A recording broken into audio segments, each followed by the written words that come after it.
Alright guys, welcome back to Strong Successful Male. So for today, I'm going to read an article titled, No Kidding, What It's Really Like to Date as a Single Father from One Night Stands to Being Ghosted. And guys, this article is about a guy who was in a relationship for like 9 years, and right before he and his ex were going to get married, obviously it didn't work out, and now he's on his own, and he's got full custody of his daughter, which probably tells me his ex was a nut job. And now he's back on the dating scene. And very quickly, he's learned a couple things. Number one, or at least his memory has been refreshed, that dating is a big giant pain in the ass. And also that women are equally a pain in the ass.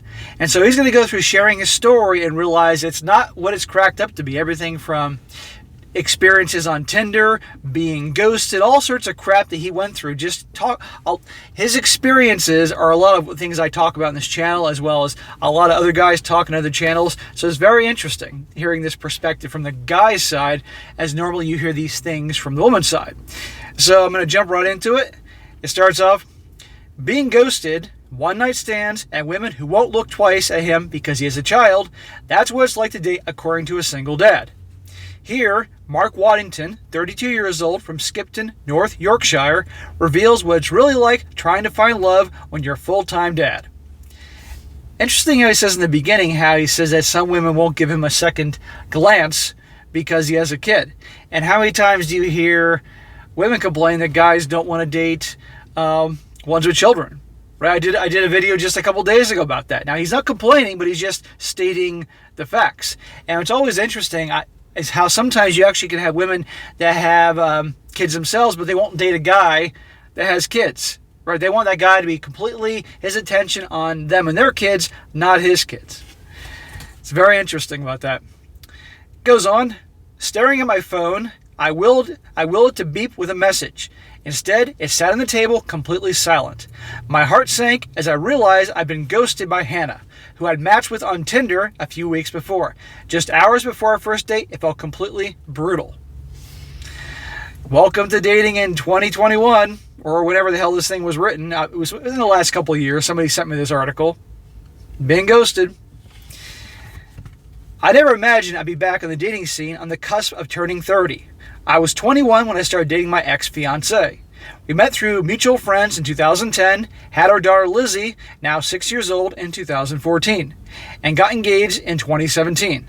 But our relationship ended the following year, and I was awarded full custody of Lizzie and began juggling being a single dad with my busy job as a professional magician, working mostly at corporate events and weddings. Well, I've never read anything about professional magicians. That's interesting. That's interesting to hear that. But I find it very interesting that he got full custody of the girl. I have to wonder if his ex just simply didn't want anything to do with her, because I would imagine probably over in the UK, the laws are certainly going to favor the women. So I really have to wonder, I mean, was she a nut job? Did his ex bail or just say, you know what, you can have her?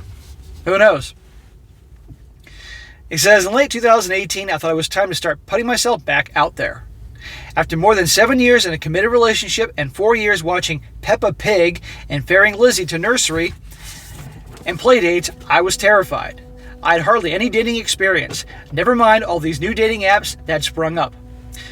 So yeah, a lot of things have changed since 2010, and this guy is just, it's all brand new to him, or at least a lot of elements are brand new. He says, but I was excited too. I'd missed having someone special in my life. I wanted the chance to be Mark again, as well as Dad. Someone special in your life. Well, everybody goes into this situation with that kind of attitude and mentality, and after a few months of what things are really like nowadays, that whole attitude definitely changes, as you're going to see. He says, I knew I couldn't just think about myself and what I wanted in a potential partner. I also had to think about Lizzie, because we came as a package, and the right woman for me had to be the right for her, too. Well, this guy's obviously being a good dad. He's thinking of her, but you got to take care of yourself, too, dude. It's a tough situation. Early on, I decided only to introduce Lizzie to a potential partner if it became serious. That makes perfect sense. No sense introducing her to women that you just met and you may not go out with once or twice and you never hear from her again. It's going to definitely cause you to have attachment issues if she starts liking them.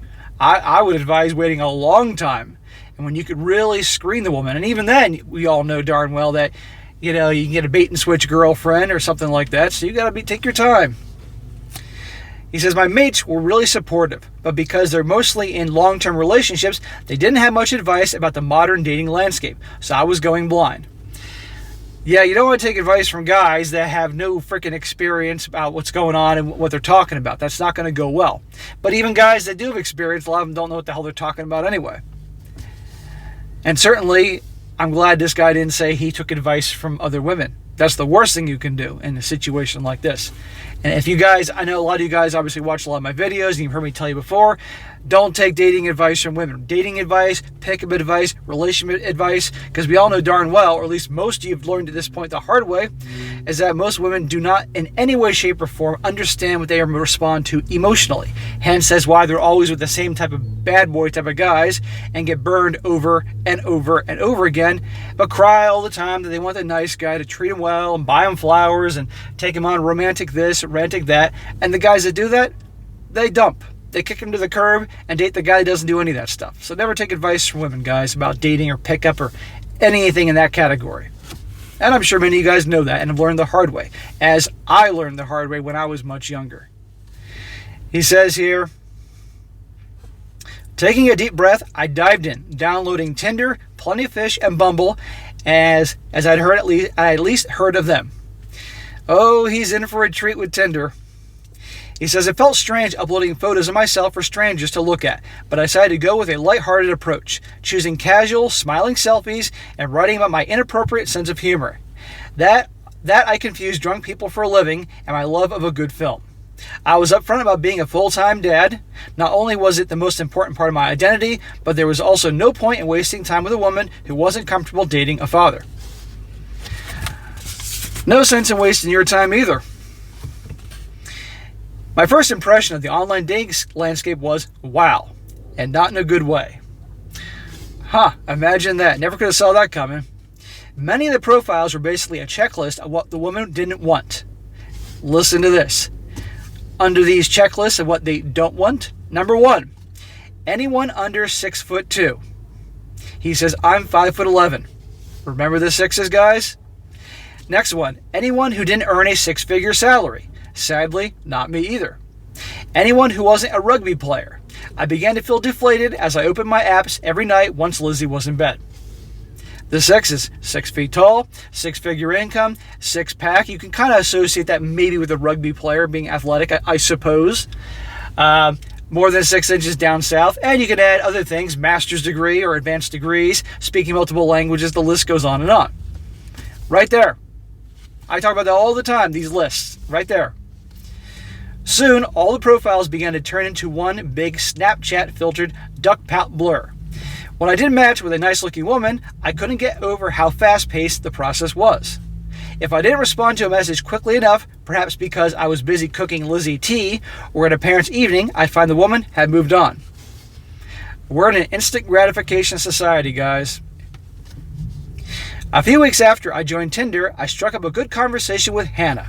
She seemed bubbly, friendly, and I loved that I was a magician. That probably helps you strike up a lot of conversations that he's a magician. That's definitely different. That would make him stand out and be interesting. So he's got that going for him. Naively, I thought I'd struck it lucky at my very first attempt. For our date, I offered to cook her Italian food at my house while my parents babysat Lizzie. For a Tinder date? Dude, you need to know some people that can give you advice in the area. Tinder date? Even if you met her on some more reputable and less trash heap type of dating app, one drink. That's it. You don't invite her over to your house for the first date and cook her dinner. No, that's the kind of crap you do after you've hooked up at least once. Okay? First date, guys, a drink. Out somewhere in public so they can feel comfortable. One quick drink. And that way you're not wasting your time, wasting your money. Because watch what happens after he goes to all the effort to get all the cooking supplies to make her a dinner. That's shit you see in the movies. Stop following movies and TV for advice on how to date and treat women. He says, on the day I went shopping for ingredients with a spring in my step. When I messaged Hannah to confirm the time, I got no response. Imagine that. I left it a few hours and messaged again, but there was still no reply. Then I realized I was being ghosted.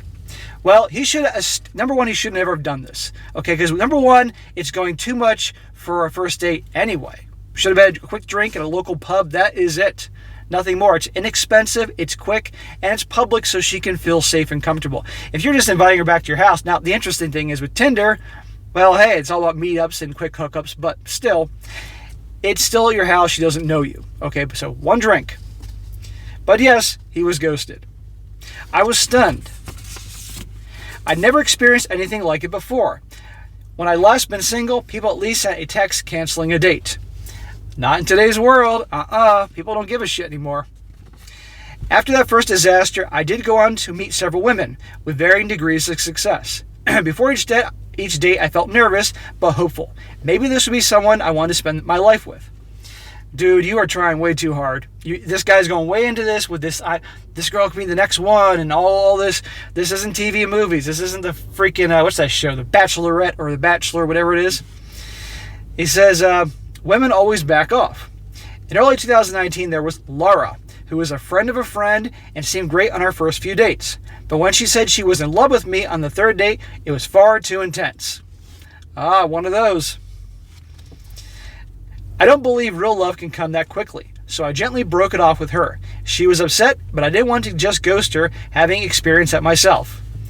Yeah, that conversation probably was awkward, and he probably wished he ghosted her after probably what would happen.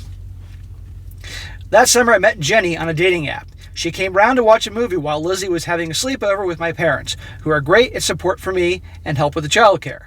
As soon as she got in the front door, she stripped off. I'm a red-blooded male, and I didn't complain, but I never heard from her again.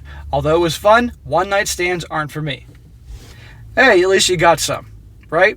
You got some, you had fun, and it's great for storytelling. But, again, welcome to today's world. Now, a lot of guys aren't going to care about that, but this guy, again, he's looking for his future missus, but, hey, he got laid. He says, what I'm really looking for is someone who I can laugh and talk with, who will be happy coming to the park and bonding with Lizzie.